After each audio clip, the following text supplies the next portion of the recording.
আপনি কি জানেন আপনার মস্তিষ্ক প্রতিদিন হাজার চিন্তার দ্বারা প্রোগ্রামিং হচ্ছে, কখনো ভয়, কখনো রাগ, কখনো হতাশা। কিন্তু সবচেয়ে অবাক করা বিষয় সেটা হলো এই প্রোগ্রামিং বদলানোর একটা গোপন রিমোট আপনার শরীরেই আছে। আর সেই রিমোটের নাম হচ্ছে আপনার শ্বাস। নমস্কার, আজ আমরা জানবো কিভাবে শ্বাস দিয়ে আপনি নিজের মস্তিষ্ককেই রিপ্রোগ্রাম করতে পারেন। এটা কোনো কাল্পনিক কাহিনী নয়। আজ নিউরোসায়েন্স এবং যৌগিক সায়েন্স দুটোই বলছে আপনার শ্বাসের ধরন সরাসরি আপনার মস্তিষ্কের ওপর প্রভাব ফেলে। অর্থাৎ আপনি যেভাবে শ্বাস নিচ্ছেন, ধীরে ধীরে আপনার মস্তিষ্ক সেইভাবে গড়ে উঠছে। একটা সহজ উদাহরণ দিই। ধরুন একটা মাঠের উপর দিয়ে আপনি প্রতিদিন হেঁটে যাচ্ছেন। কিছুদিন পর সেখানে একটা স্থায়ী পথ তৈরি হয়ে যাবে। হতে পারে আবছা, কিন্তু স্থায়ী পথ। আপনি দূর থেকে দেখতে পাবেন যে হ্যাঁ, এই পথেই আমি রোজ যাই। আমাদের মস্তিষ্ক ঠিক এমনই কাজ করে। আপনি যদি প্রতিদিন ভয় পান, মস্তিষ্ক ভয়ের রাস্তাকে শক্তিশালী করে। আপনি যদি প্রতিদিন রাগ করেন, তাহলে মস্তিষ্ক রাগের রাস্তাকে মোটা করে দেয়। এটাকেই বলা হয় নিউরোপ্লাস্টিসিটি। অর্থাৎ মস্তিষ্ক নিজেকে বদলাতে পারে। এবং সবচেয়ে আশ্চর্যের যে বিষয় সেটা হলো শ্বাস এই পরিবর্তনের সবচেয়ে দ্রুত দরজা। খেয়াল করেছেন, ভয় পেলে আপনার শ্বাস দ্রুত হয়ে যায়, রাগ করলে শ্বাস ভারী হয়ে যায়, আর কান্নার সময় এরকম শ্বাস কেঁপে আসে। অর্থাৎ ইমোশন, অনুভূতি বদলালে শ্বাস বদলায়।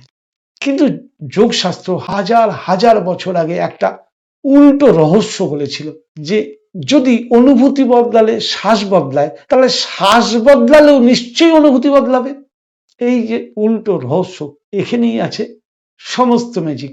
এখন আধুনিক বিজ্ঞানও কিন্তু বলছে স্লো ব্রিদিং, অর্থাৎ ভেগাস নার্ভকে অ্যাক্টিভ করা। আপনি যত স্লো ব্রিদিং করবেন, তত আপনার ভেগাস নার্ভ অ্যাক্টিভ হবে। আর এই ভেগাস নার্ভ মস্তিষ্ককে কিন্তু সংকেত দেয়, সব ঠিক আছে, শান্ত হও, কোনো চিন্তা নেই। এই যে সিগন্যাল, এটা ভেগাস নার্ভ দ্বারাই মস্তিষ্কে পৌঁছায়। এখন আমি আপনাকে একটা সহজ কিন্তু শক্তিশালী প্র্যাকটিস দেখাবো। প্র্যাকটিসটা কিন্তু খুবই সহজ। এর নাম দিতে পারেন মাইন্ড রেস্ট ব্রিদিং, মনকে শান্ত করার শ্বাস। প্রথমে চুপচাপ বসুন, শান্ত মনে, মেরুদণ্ড সোজা রাখুন। এরপর 4 সেকেন্ড ধরে ধীরে ধীরে শ্বাস নিন মনে মনে।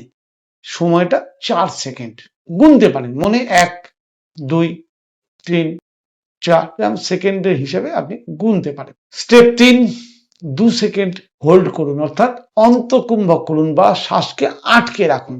ভেতরে শ্বাস নেওয়ার পর 4 সেকেন্ড ধরে শ্বাস নেওয়ার পর 2 সেকেন্ড শ্বাসটাকে আটকে রাখুন। শ্বাস নেবেনও না, শ্বাস ছাড়বেনও না, এই পরিস্থিতিতে।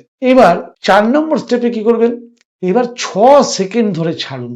4 সেকেন্ড নিয়েছিলেন, 2 সেকেন্ড আটকে রেখেছিলেন, এবার 6 সেকেন্ড ধরে ধীরে ধীরে ছাড়ুন। এখানে টাইমিং আর কুম্ভক এই দুটো একটা ভাইটাল মিশ্রণ ঘটাচ্ছে শরীরের উপরে।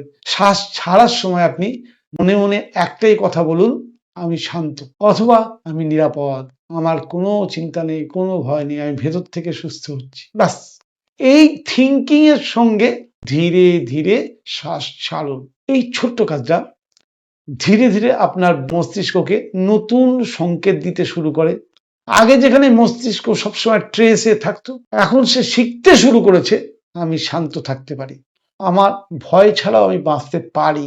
এই সময় এটা শুধু অনুভূতি থাকে না, এটা আপনার নতুন মানসিক স্বভাব হয়ে দাঁড়ায়। প্রাচীন যোগীরা কেন শ্বাসকে এত গুরুত্ব দিতেন? কারণ তারা জানতেন শ্বাস হলো শরীর ও মন এই দুটোর মাঝখানে সেতু। মনকে সরাসরি ধরা কঠিন, আমরা কেউ মনকে ধরতে পারি না, কিন্তু আমরা জানি যে মনই আমাদের চালায়, কিন্তু শ্বাসকে ধরা যায়। আর আপনি যখন শ্বাসকে আয়ত্ত করে ফেলতে পারবেন, তখন ধীরে ধীরে মনও আপনার কথা শুনতে শুরু করবে। আর এখানেই হচ্ছে আসল ম্যাজিকটা। কিন্তু একটা গুরুত্বপূর্ণ কথা এখানে বলতেই হয়, জোর করে দীর্ঘক্ষণ শ্বাস আটকে রাখবেন না। মাথা ঘুরলে সঙ্গে সঙ্গে থামবেন, ধীরে ধীরে অভ্যাস বাড়ান।